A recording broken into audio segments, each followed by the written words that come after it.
Breaking news from the Global Security Desk. Tonight, we bring you a comprehensive investigation into one of the most consequential forces shaping international relations today: United States military aid. From frozen weapons shipments to Ukraine, to a record-breaking arms deal with Taiwan, to the dismantling of U.S. aid and a brand new America First doctrine reshaping how Washington delivers military power.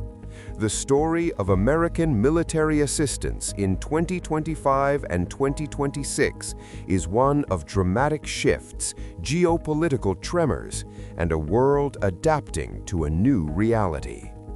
Stay with us for the next 11 minutes as we break it all down.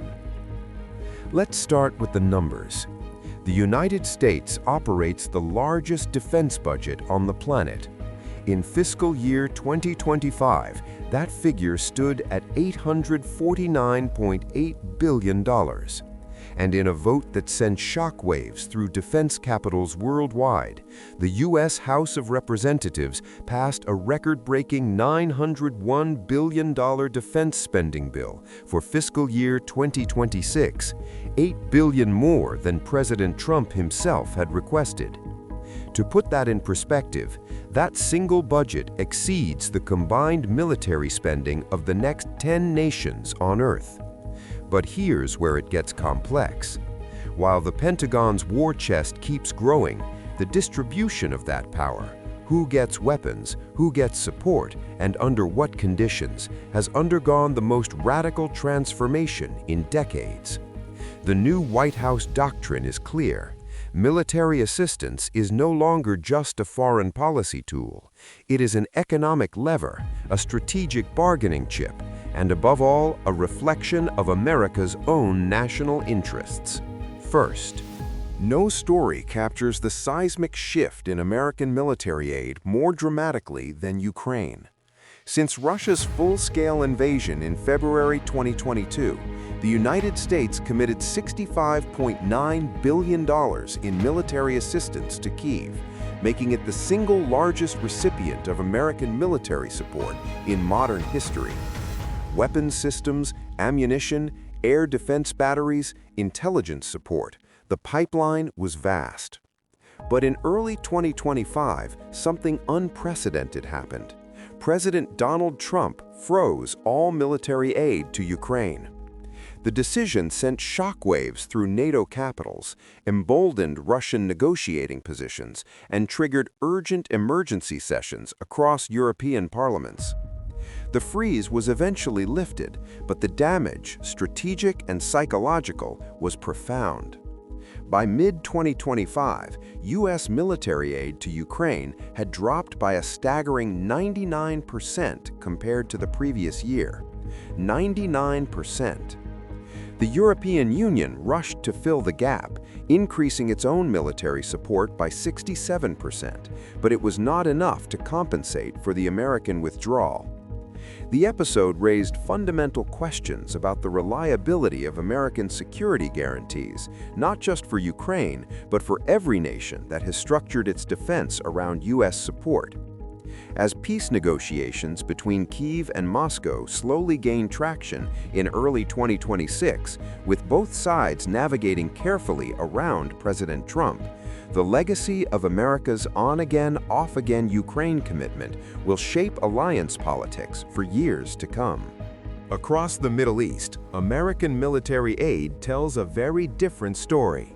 Since the Hamas attack of October 7, 2023, the United States has provided Israel with $21.7 billion in military assistance, the highest level of American military support to Israel in decades.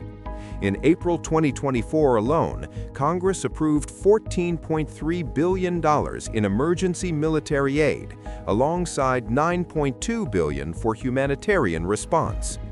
The pipeline of weapons, artillery shells, precision-guided munitions, air defense interceptors has been relentless. The scale of this support has generated intense international debate, with critics arguing it has prolonged the conflict and deepened the humanitarian catastrophe in Gaza. Simultaneously, in July and August of 2025, the Trump administration rescinded $12.7 billion in foreign assistance funds tied to Middle East policy, a move analysts describe as a shadow revolution in America's regional strategy. The result? The United States remains Israel's most powerful military patron, while simultaneously pulling back from the broader humanitarian architecture it once helped build across the region. Now to what may be the most geopolitically explosive chapter in this story, Taiwan. In December 2025, the United States approved an $11.1 billion arms package to Taiwan, the largest single arms sale to the island in American history. The package included advanced weaponry designed to bolster Taiwan's ability to defend itself against a potential cross-strait invasion scenario. Beijing's response was immediate and severe. China's foreign ministry declared the sale severely undermines peace and stability across the Taiwan Strait. China imposed sanctions on 20 U.S. defense firms, including Boeing. And within weeks, the People's Liberation Army launched a major military exercise involving more than 30 Chinese warships, 130 aircraft, live fire drills, and a simulated naval blockade of Taiwan. But the story has another layer. Reports emerged that President Trump had discussed Taiwan arms sales directly with Chinese President Xi Jinping, raising alarming questions about whether American security guarantees to Taiwan could become bargaining chips in broader trade negotiations.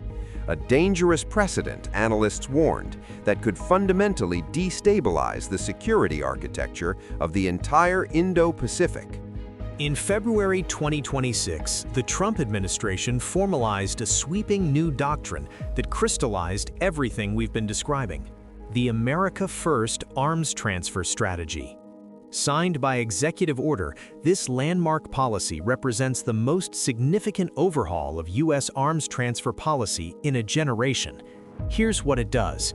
First, it leverages over $300 billion in annual American defense sales as an explicit tool of economic and industrial policy, prioritizing re-industrialization of the American defense sector. Second, it reorders who gets weapons. Countries that invest in their own self-defense, occupy strategic geographic positions, or support American economic interests now move to the front of the queue. Third, it deprioritizes the human rights conditions and multilateral review processes that previously governed arms sales decisions.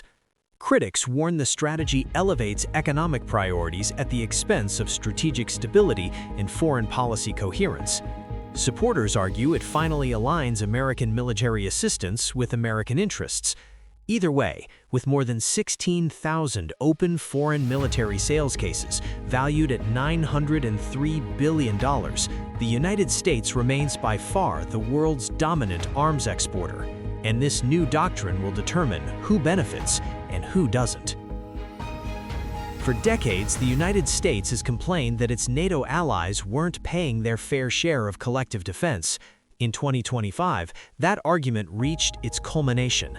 At the NATO summit in The Hague, allied nations made a historic commitment, investing 5% of GDP annually on core defense needs, a dramatic leap from the previous 2% target.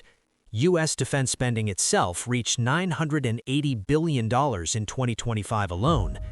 The transatlantic dynamic has shifted fundamentally. Europe, spurred by the shock of reduced American reliability over Ukraine, is rearming at a pace not seen since the Cold War. A senior Pentagon official recently blessed Europe's push to spend defense money domestically, saying Europe should carry the main burden for its own conventional defense. The era of Europe sheltering entirely under the American security umbrella may be coming to an end. But the global impact of shifting American military priorities isn't only measured in weapons and warships. It is also measured in lives. In 2025, the Trump administration dismantled USAID, the United States Agency for International Development, and slashed foreign assistance on an unprecedented scale.